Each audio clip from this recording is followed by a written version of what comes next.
नमस्कार प्यारे छात्रों। आज हम आपको मिड टर्म का साइंस का क्लास 8 का जो क्वेश्चन पेपर का खंड क है हम उसे आज सॉल्व कराने की शुरुआत कर रहे हैं। तो स्टार्ट करते हैं। क्वेश्चन है डैश लेग्यूम पौधों की ग्रंथिकाओं में रहता है। तो लेग्यूम पौधे क्या होते हैं? जो मटर, चने और दालों के जो पौधे होते हैं उन्हें हम लेग्यूम पौधे कहते हैं। और जो इनकी जड़ों में जीवाणु रहता है उसे हम राइजोबियम कहते हैं। तो इसमें आएगा राइजोबियम।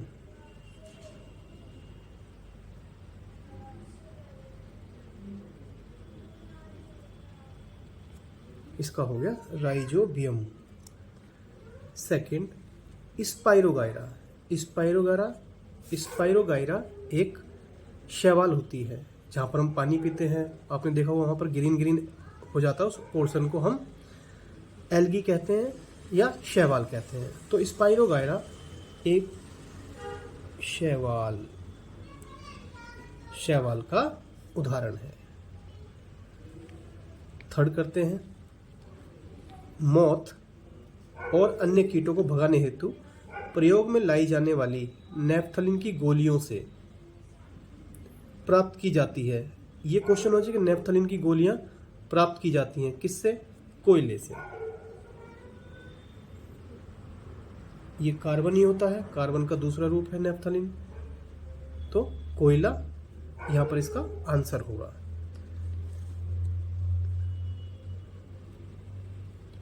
कंपनों को अंतरकर्ण तक भेज देता है। कंपनों को अंतरकर्ण तक भेज देता है कौन? तो यहां पर आएगा कर्णपटह। कर्णपटह हिंदी में कर्णपटह या कान का पर्दा बोलते हैं इसको, ईयर ड्रम। जैसे क्या बोलते, कान के 3 भाग होते हैं, अंत्यकर्ण, मध्यकर्ण और बाह्यकर्ण। तो यह मध्यकर्ण का पार्ट है, जो कान का मध्य भाग है उसका पार्ट है, उसका हिस्सा है कर्णपटह। आगे चलते हैं। कुत्ते 20,000 हर्ट्ज से अधिक की आवृत्ति की ध्वनियों को भी सुन सकते हैं। सत्य असत्य? तो ये सत्य है, बिल्कुल सत्य है। और आपको पता ही है जो इंसान है, हम लोग हैं, वो 20 हर्ट्ज से 20,000 हर्ट्ज तक का सुन पाते हैं। इससे नीचे की ध्वनियों को इंफ्रासाउंड और इससे ऊपर की अल्ट्रासाउंड। तो 20 हर्ट्ज से 20,000 हर्ट्ज तक की हम सुन सकते हैं आवाज़ों को, और 20,000 हर्ट्ज से ऊपर की जो साउंड है उन्हें कुत्ते सुन सकते हैं। क्वेश्चन नंबर 6, मिट्टी के तेल का इस्तेमाल स्टोव, लैंप और जेट वायुयान के लिए ईंधन के रूप में किया जाता है। बिल्कुल सत्य है, बिल्कुल सत्य है। पीसीआरए लोगों को यातायात लाइटों पर गाड़ी का इंजन खुला रखने की सलाह देता है। बिल्कुल भी नहीं, क्योंकि यदि ऐसी सलाह दी जाएगी तो इससे हमारा पेट्रोल बर्बाद होगा और पोल्यूशन भी होगा। प्रदूषण, वायु प्रदूषण बहुत ज़्यादा मात्रा में फैल जाएगा। अब यहाँ पर एक क्वेश्चन आता है कि पीसीआरए है क्या? तो पीसीआरए है पेट्रोलियम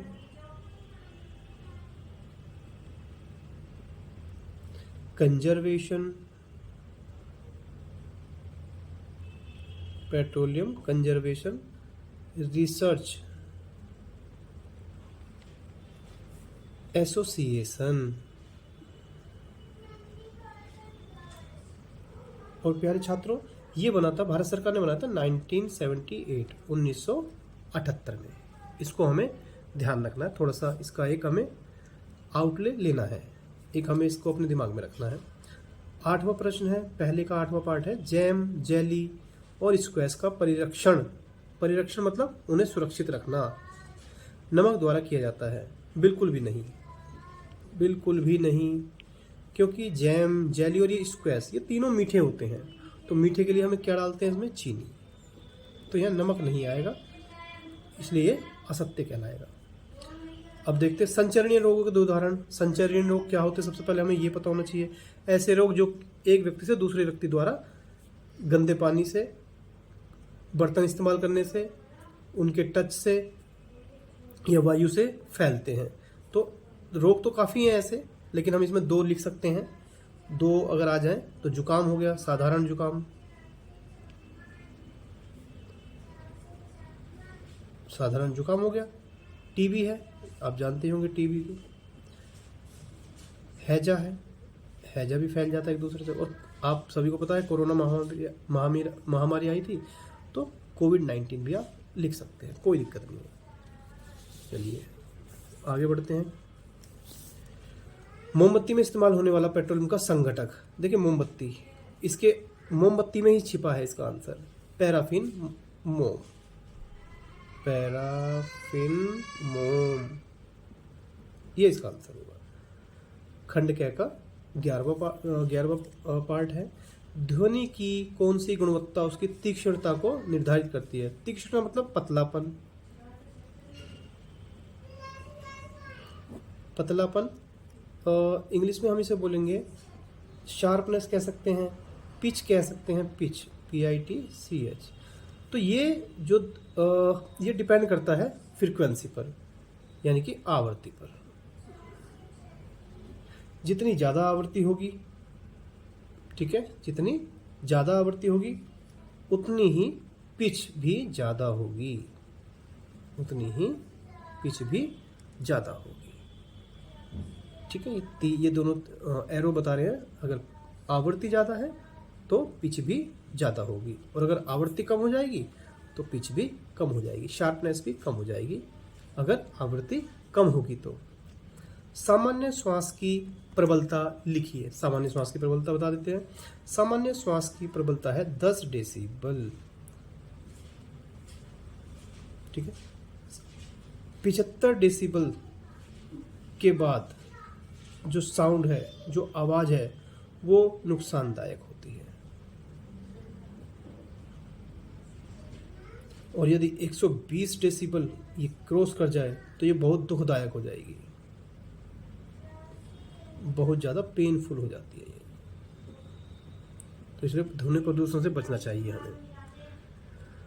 तो ये थे आपके टोटल 12, पहले क्वेश्चन के 12 पोर्शन। तो 12 क्वेश्चन में सब क्वेश्चन जो हुए आपके 12 पार्ट हैं इसके। तो ये एक बार नज़र मार लेते हैं। राइजोबियम, लेग्यूम, स्पाइरोगैरा शैवाल, मौत और अन्य कीटों को भगाने के लिए जो नेफ्थलिन की गोली इस्तेमाल होती है वो कोयले से प्राप्त की जाती है। कर्णपटह कंपनों को आंतरिक कर्ण में या अंतःकर्ण में भेज देता है। कुत्ते 20,000 हर्ट्ज से अधिक की आवाज़ें सुन सकते हैं।